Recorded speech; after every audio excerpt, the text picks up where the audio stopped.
उनका एक बार batch purchase करके देखो, जो लोग परचेज कर सकते हैं, और फिर कंपेयर करना कि 48,000 वाले में 600 वाले में क्या अंतर है।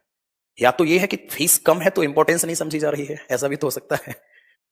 और मैं आपको एक रियलिटी बता दूं, ऐसा नहीं होगा कि आगे जितने बैच आएंगे उसमें इतनी फीस चलती रहेगी। भाई सिंपल है, कंटेंट बढ़ाएंगे तो फीस बढ़ाई जाएगी। सर जी एक डाउट था, हमारे यहाँ लोग कहते हैं पैसा देकर जॉब बहुत होता है, 5 से 6 लाख दो और ज्वाइनिंग की गारंटी देता है, हम विश्वास नहीं करता, ऐसा क्या होता है? सब बकवास की चीजें, कहीं पे भी मत जाओ।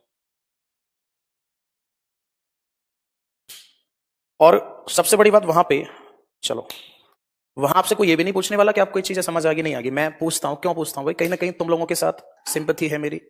मैं 3 बार पूछता हूँ, समझ आ गया नहीं आ गया, कैसा समझ आ रहा है भाई, कैसा लग रहा है आपको, क्वेश्चन समझ में आ नहीं रहे, नहीं आ रहे। जितने सीनियर टीचर होते हैं ना, वो एक बार ये भी नहीं पूछते भाई तेरा नाम क्या है, ठीक है ना, आपका नाम क्या है, वो कभी नहीं पूछते इस चीज को। क्वेश्चन ही सीधा मारकर उठाया, पढ़ाना शुरू, हम यहाँ थे आप यहाँ थे।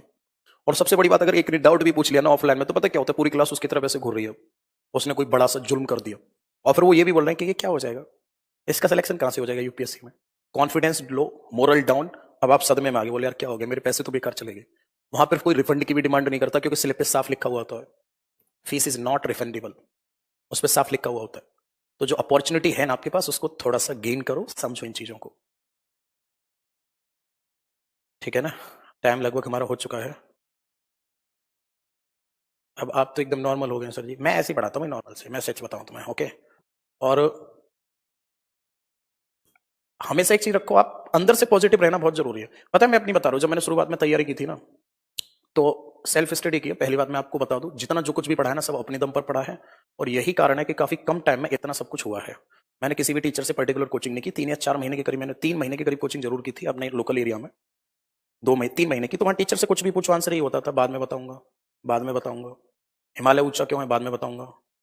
इक्वाडोर क्या है, उन्हें ये नहीं पता कि कंट्री है। मैंने कहा यार, जब इतने सारे डाउट अपने आप ही क्लियर करने पड़ेंगे तो फिर क्या है, बुक वगैरह लेकर आओ, पढ़ो आराम से। हाँ ऐसा जरूर रहा था मेरे साथ, एक दो मेरे 12th क्लास के टीचर थे, उन्होंने काफी मुझे सपोर्ट किया था, वही मेरे डाउट क्लियर करते थे। क्योंकि सेल्फ स्टडी में आपके डाउट क्लियर करने वाला जरूर होना चाहिए, मतलब सपोर्ट होना जरूरी है। ऐसा नहीं होगा कि डायरेक्ट मैं ये कहूंगा भी कि मेरे मतलब किसी से मैंने सपोर्ट नहीं लिया। टीचरों से सपोर्ट लिया था मैंने, मैं जैसे पढ़ रहा हूँ कहीं कोई दिक्कत आई तो वो लोग समझा देते थे मुझे, बात बाकी ऑलमोस्ट मैं अपने आप ही कर लेता था।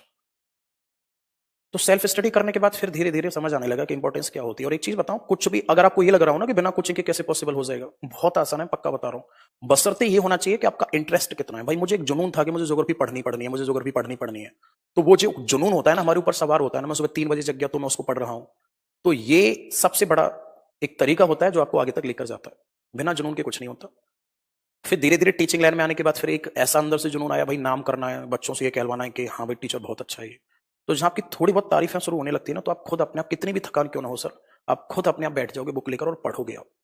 मतलब पढ़ाई का सिंपल सी बात है, ट्रैक बनना जरूरी होता है। अगर एक बार ट्रैक बन गया ना, आप एक बार आप ट्रैक पर कैसे भी आ गए अगर आप, तो दुनिया की कोई ताकत नहीं आपको हटा दे।